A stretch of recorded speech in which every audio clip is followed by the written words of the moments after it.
Hi, welcome to the Data Deck. So today we are going to discuss about an interesting topic in the world of AI and especially in the world of LLM, which is RAG, R-A-G, Retrieval-Augmented Generation.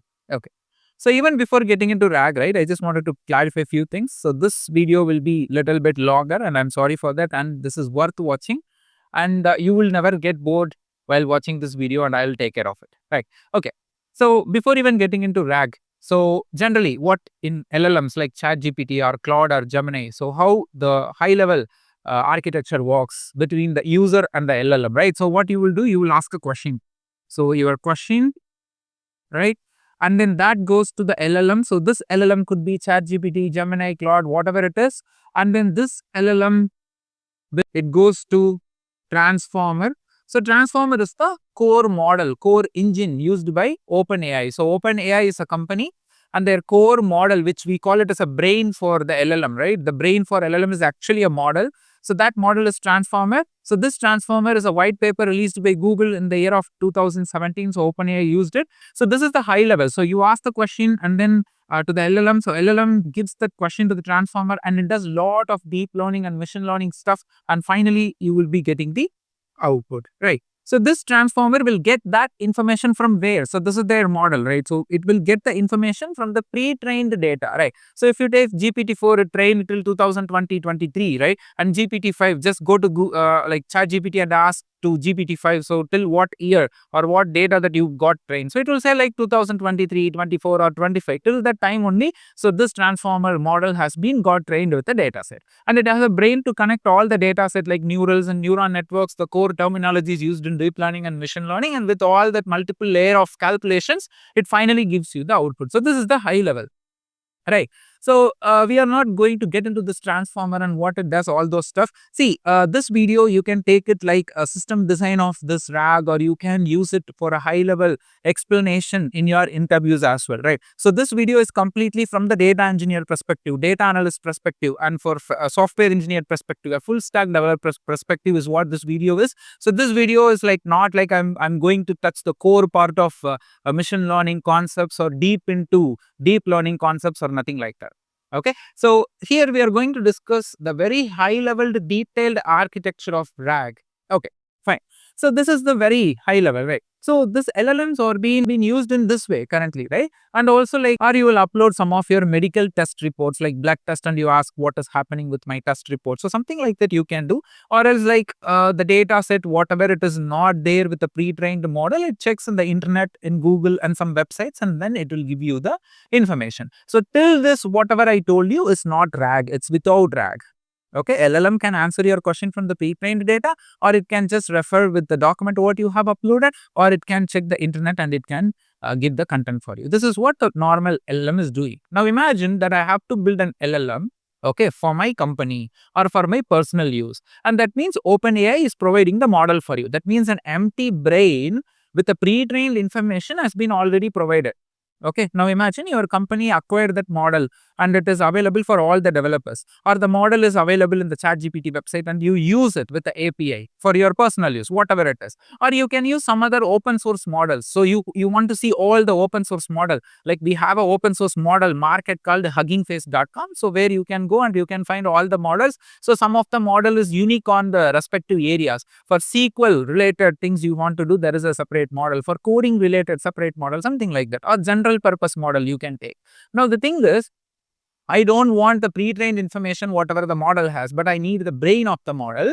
And then I will be dumping lots and lots of documents or the data sets or PDF, or I'll be giving my access for the model. I'll give the access for my company databases, and it has to read all the data. And then it has to give information from that data provided, whatever the external data I have provided for my question. So if you want to build such, right, such LLM, right, and that is what we call it as RAG. RAG is something that you provide your documents, your PDF, or access to your databases and data sets, and with all that information, so the LLM will provide you the answer for the question that you ask. So this is what RAG, you are providing the external data. And now you should not get confused. So some people might think, okay Gautam, but in ChatGPT also we are uploading a PDF file and we are asking something, right? In that case, do it uses RAG? No, it's not. So in ChatGPT and Claude, you just in an ad hoc way, you're uploading a document means it is still able to answer it with encoding those documents, because I already told you in my tokens video, you can find my LLM tokenization design video in the description box of this video. So in ChatGPT, the token sizes, if you use ChatGPT's model, right, OpenAI's model, 128K, and that means, so one token is roughly 4 characters. That means 128K token means 300 to 400 pages of book you can give in the same time, in the same window, where like your question and answer combined, it should be like a 300 to 400 pages book. So that means the ChatGPT is capable of doing it till 128K tokens. So in that time, it won't use any RAG. What exactly RAG is? You prepare all the external data set, you store it somewhere, and then the LLM will, after receiving your question, it goes to the particular data store where you have all the external data set, and it retrieves the data, it summarizes to you. So that is what the RAG is all about. A RAG could be like, the input of RAG could be like PDF documents, databases, or whatever it is. Right. So this is what RAG. You retrieve, and then you augment, and then you generate. Retrieve the data from the PDF or the data source, whatever you have already stored. Now you may get a question, where I am going to store all this? So let me come to that. Right. So you just retrieve all the data from where it is already stored, and then augment. With that information, you strengthen your AI prompt, that is what augment, and then you generate the result out of it with the help of the LLM models that you use. Right. Okay. Now, if you see here, right, so this is the process without using a RAG, right? So this is without RAG. So this thing, whatever I explained to you here, is without RAG. Now, so without RAG, we have a core model and we call it as a transformer, right? So when you go with RAG, okay, let me remove this. With RAG, you are building a RAG system. You may get a question, how I am going to build a RAG system, Gautam? So what are all the tech stack? So everything will be covered in this video. Okay. So now the thing is, when you build a RAG, right? So when you send a question, so now imagine I already uploaded a PDF about Gautam. Okay, my name is Gautam. So I uploaded already about my career, about my resume, my personal informations and everything. Okay. Now when I ask the question, who is Gautam? Right? So that is my question. Now it goes to LLM. After receiving it, it will not go to transformer. Okay, it will never go to transformer model, because if it goes to transformer model, right? So the transformer model doesn't know the information, right? It is not there in the pre-trained data set, and it is not there in the internet anywhere. And the transformer couldn't able to give the data, right? So this is something that I've built for my company. Okay, so now imagine people are building such products, so they give Jira tickets as an input. So where they raise the issue on a data. Now, after receiving that via the RAG, the LLM receives it, and with the question what it received from the Jira ticket, right? And then it tries to create an information out of it, and then it will identify what is the issue. So that I have to check my data. So I give access for my tables, right? And then it goes to the table. It identifies what is actually the issue. So that tables, I have to give an access to the table, means that I have to store it somewhere, and then I have to give the access to the LLM. That is what the RAG, and you may again ask the question where I'm going to store it, Gautam. So I'll tell you, I'm yet not into that, but I will definitely tell you. So you are building such system, a chatbot for your Jira tickets, right? So the issues which has been raised by reporting team or a downstream team, you can build such chatbots as well, right? Fine. So now if you are asking a question, this LLM, okay, it's a RAG, no, it's RAG. So it first goes to a place and we call it as embedding model. Embedding model. Okay. So that means when you enable RAG, there are two models going to enter into picture. One is the embedding model and then the transformer model. So your question that comes to LLM, it first goes to embedding model and then it goes to transformer and finally it comes to output. Now what is the question that it raised in your mind? What is embedding model? Right? So let me tell you. So this embedded model will come only when you use RAG. Okay, if you are not going to have any RAG, you just build an LLM and then you just ask, give me a SQL, correct me this code, debug this. So if you are going for that general purpose thing for your company or for your internal purpose, then there is no embedding model comes into picture. So if you are using a RAG system and we have embedding model, so this embedding model is also provided by DeepMind and in 𝐀𝐥𝐿, in Claude and in OpenAI, they provide this embedding model also, especially for the RAG development. Okay. Fine. So now what is this embedding model is all about? But again, I'm not going to explain that now. So even before knowing what is embedding model, there are something that you should know even before getting into this. Okay. So this is going to be the architecture and high level architecture when you use a RAG. Now I just wanted to tell you what is this embedding system and where we store all the documents in you said you have to store it somewhere, right? So everything I'll come now. So just let me clear this. So now let's see what is that embedding model. Okay. So embedding model. So this embedding model, what it does actually, right? So first thing, like we need to prepare all the data and we have to store it in a data store, right? And we haven't covered that part yet, right? So even before that, I wanted you to know what this embedding model does, right? So now your question goes to LLM and LLM after receiving your question or the input data set, this embedding model comes into picture, right? So what does embedding model do? It converts the text into vectors.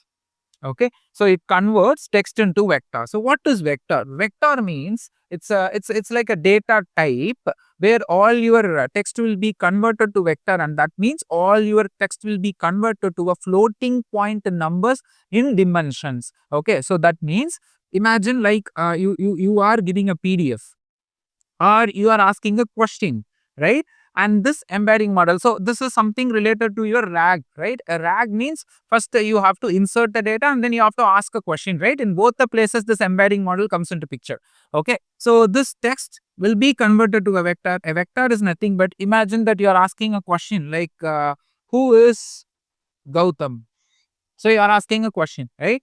And for this particular sentence, it will be converted to a vector. That means all these, the whole sentence will be converted to a floating point number like this.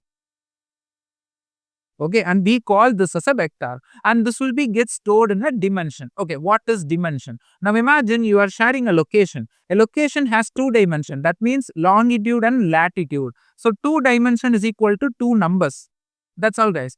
And that means if you want to measure a table, height, width, breadth, that means three dimension data. Three dimension is equal to three numbers. So the more information, the more dimensions you have, the more informations you will get. So now imagine you are asking me to measure a table and I'm just telling you the height only. Then who will say the width and breadth, right? So that means the information what it has only height means it's not enough for you, right? So that means the more dimension you have, so the more details you will get. So that means if you use chat GPTs like GPT model for this RAG, then the dimension is 1536 dimension. That means 1536 numbers will be there into this dimension. So the more dimension you get for this particular sentence, the more data and more understanding will be there. Okay, so I'll just cover all these models and the dimension length of it in a upcoming, like in the same video I'll cover, right? Okay, so now we understood what is dimension, right? So the vector is something that converts means the vector is actually in the format of floating point numbers, and who does that vectors, text to vectors, is nothing but your embedding model. So now this embedding model converts your question as well as your PDF or document or data set, everything the embedding model will first convert to a vector, and the vector is nothing but, so if you use GPT model, then the vector use dimension size as 1536 and that many numbers will be there in the dimension. Now we understood what is embedding model and we understood what is vector. Now imagine this is not your question. Okay, so this is not your question. You are just uploading a PDF. Okay, and first this embedding model will convert the text to vector and your data is ready for the PDF. Okay, so here this will be get stored in a vector DB. Okay, this will be get stored in a vector DB because vector DB understands only vectors. Vectors means the data type should be like this. Okay, so it's like if you go for MySQL, then it has to be row and column, right? So it has to be structured data. Right, so that means you need to first clean and get the structured data ready, and then you have to store it in the MySQL because MySQL accepts in that way. Same way, you have to prepare the vector for your PDF and then you have to store it in the vector DB. Okay, after storing it in the vector DB, how my data will be, right? How it looks like. So I'll tell you that. Okay, so the data will be looks like this. So first it will be the chunk ID. So chunk 001. Okay, so the chunk is nothing but as I already told you, if you upload a PDF, So the chunks is your PDF has some 300 to 400 pages of content, right? Imagine it will split that into chunks. Chunks is like 200 words of paragraph or one page into one chunk, something like that. So that something happens internally, right? So it will be get splitted into chunks. Imagine that a PDF what you uploaded has some 10 chunks. Imagine it got splitted into 10 chunks. So this is the first thing is chunk ID, and then the value. Value is something, the vector. So imagine 0.8127 minus 17, something like that. So it will be 1536 numbers will be there because that's a dimension. So this is actually the information of that particular page. Okay, and then you will have metadata. Metadata means data about data. So like what is the source? So source is the file name, right? So imagine it's the PDF name is gautam.pdf, and then the page number 12. So this is how the data looks like in the vector DB. Now that means you use the GPT model, the embedding model, and you convert it to a vector of the complete PDF, and finally you are storing that in a vector DB. A vector DB could be anything. I'll tell you the tech stack. Now this is with respect to the write. Okay, you are preparing the data first. You are giving all the company's documents, you are converting it to a vector and storing it to a vector DB. So this is with respect to the write. You are preparing the data and finally you stored it in the vector DB in this format. Right. Now imagine I want to read it. Okay, so your vector data is all ready. Now you want to read it. So here it's about Gautam. Content is all about Gautam, right? So now read. I'm asking LLM. So what is the role of Gautam? Okay, so this is my question, right? And this question will not go to transformer model. This question will go to embedding model as an input. Previously, I showed you one diagram with RAG and without RAG, right? So this particular question, okay, when the LLM receives it, what it will do, right? It will send it to embedding model, and this embedding model will convert this question into a vector. Okay, it will create a vector for this. Now imagine for this particular question, the sentence, the vector is coming like this. Okay, we're able to see here. Yes. So the vector is coming like this. So for example, 0.41, 0.21, etc. So 1536 dimension. Right. So now this particular vector, okay, so this embedding model, what it will do, it will take this vector and it will search in this database. Okay, with the help of vector DB. So vector DB will receive this vector. Okay, now vector DB does that. So vector DB receives this vector and it will search in the entire vector DB. It will try to match. Okay, it tries to match. So imagine like it will try to match and it will take the top relevant vectors which is present already. That means, so if you take, it will take the vector and it will start searching into the chunk. So which particular chunk is matching with this vector? So if you see here it is 0.44, here it is 0.41. Somewhat it is very near, right? So it internally uses a special type of calculation and algorithm. So that is something I'm not going to cover in this video, but later I have an idea to make that as a separate video, how it happens internal to the vector DB. There is a formula. So I just don't want to confuse that now. So I'll just make it as a separate video. Right. So now vector DB will consider, okay, for this particular question, this seems to be a relevant match. So now this information which will be like converted, so this numbers will be converted back to a text. Okay, so that means this PDF whichever I used to load has a chunk 001. In that chunk there is a vector, and that vector is actually having the data of related to the role of Gautam. So I am a data engineer. So that means the output that I'll get for this question is Gautam is a data engineer. Right. So this is how it happens with respect to the vector DB. So the embedding model, it comes in both read and write. So while writing, it converts that to a vector type of data, and that data will be get stored in the vector DB. And again, when I read by asking some question, it again goes to embedding model. It converts that question also a vector, and then it use the vector in the vector DB, and it searches and it gives the top relevant data back to me, a meaningful relevant data. And then again, your transformer LLM model will give you the output from reading the particular PDF with the help of the embedding models outcome, right? So this is what the RAG system. So two things we have to learn when it comes to RAG. One is embedding model and one is vector. So that's what we have learned today. Now I'll just show you the high level of flow diagram for RAG. Okay, so here, so I do have like, I don't want to miss anything, so I have everything as a notes with me. So here, like, I'll show you the high level flow of RAG. So first thing is user question. Okay. And then the second thing is retrieval. So retrieval means AI search in the knowledge base. Knowledge base means which is your PDF or the data set that you have already created as a vector and stored it in the DB, right? So it searches in the knowledge base and uses embedding model plus vector for write and read, for both write and for search. So here it is retrieval. So it uses an embedding model and vector to search in the DB and it retrieves the data to it. Right. So now third is augmentation. So that means with the retrieved information, so I'll just put prompt. With the retrieved information, it strengthens your prompt with that information, and then like when we say augmentation, it is strengthening your prompt. Okay. And finally, generation. Okay. So uses LLM model, large language model, to get or generate the data with all that information which is available in the vector DB. Okay, LLM gives some meaningful informations to you, but not as a numbers. It will convert that output vector numbers to a text and it will show you what it is. So this is the high level flow of the RAG. So next what I'm going to cover is tech stack. Okay, so what is the important tech stacks that is required? Okay, so what are all the important tech stack that is required? So the very first thing is vector DB. So an example I can say Pinecone. So Pinecone is a vector DB which you can use to store the vector data which was converted by the embedding model. Okay. Second, so the second frameworks.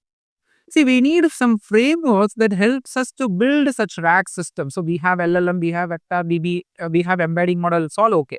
But we need some frameworks to do that. So if you take data engineering in big data, we have Hadoop framework, we have Spark framework, right, which handles the memory, performance, optimization. Similarly, this kind of frameworks will give you the memory and will give you the resource optimization and everything. Okay. So we have a framework called LangChain. It's very famous tool for building RAG and agents. Okay. And then embedding models. So embedding model. So if you use GPT, right, we have something called text embedding ADA-O2. Okay, so this is the embedding model which GPT provides. So you have lots and lots of embedding models in open source as well. So or you can use the GPT's model. So and finally we have LLMs. So it's like our GPT, Gemini, Claude, etc. Right. So this is the tech stacks, guys. So this tech stack you can use to build a RAG system. Even a very small RAG system you can build with this. So now I will tell you the models and the dimension length, which I told you, right? I will tell you later. So I'll tell you now. So I'll explain you the dimension of small, medium and large models. See, we used to split the models, whatever the model that you use, the embedding models, right? Small, medium and large. So if you use some small models, right? Small embedding models. Okay. So when I say model, small embedding model. So we have a size of 384 dimension, that is 384 numbers.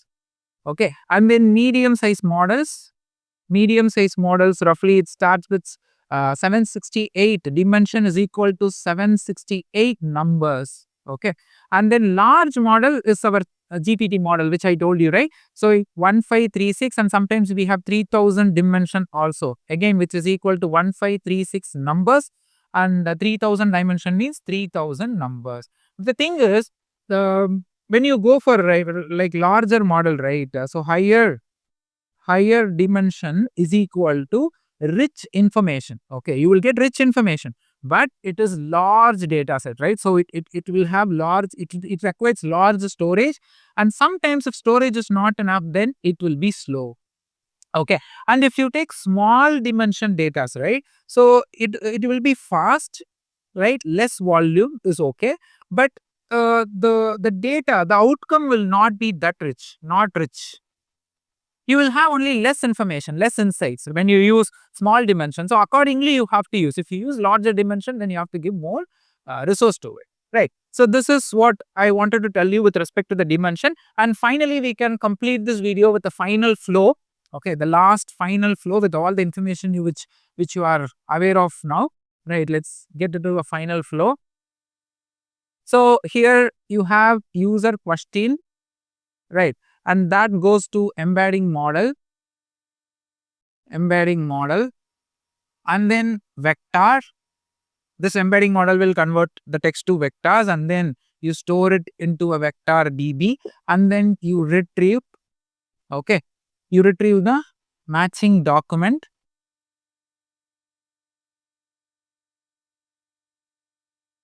and then it goes to LLM model like the core transformer model, and then read the question plus retrieve the documents and finally generate answers, right? So this is the high level flow, guys. And finally, see, if you use embedding model, it's for retrieval, okay, and LLM transformer model is for generation, okay. So that's completely for retrieval, question or the outcome, both. The embedding model is just to retrieve, so it will not give you the answer. It helps that to convert to a vector, and then the vector DB search the relevant vector and gives the information to the transformer. Now transformer will create a text, and with its own brain and things, it will create the outcome for you, right? So that's all, guys. And as I told you, I'll make a separate video, a practical video soon. And thanks for watching. And if you really like this video, right, I want you to comment, yes, you enjoyed it or you loved it. I need such comments so that I will understand to whether to make such videos in upcoming days or not, right? So thanks for watching, and please do subscribe channel and forward this to your friends and colleagues. And my Instagram page is thedatatech.in. You can follow me there as well. Thanks for watching. And my LinkedIn ID is 𝐿𝐿𝐿_SB. If you search, you will get my profile. Please do follow me there as well. Thanks for watching.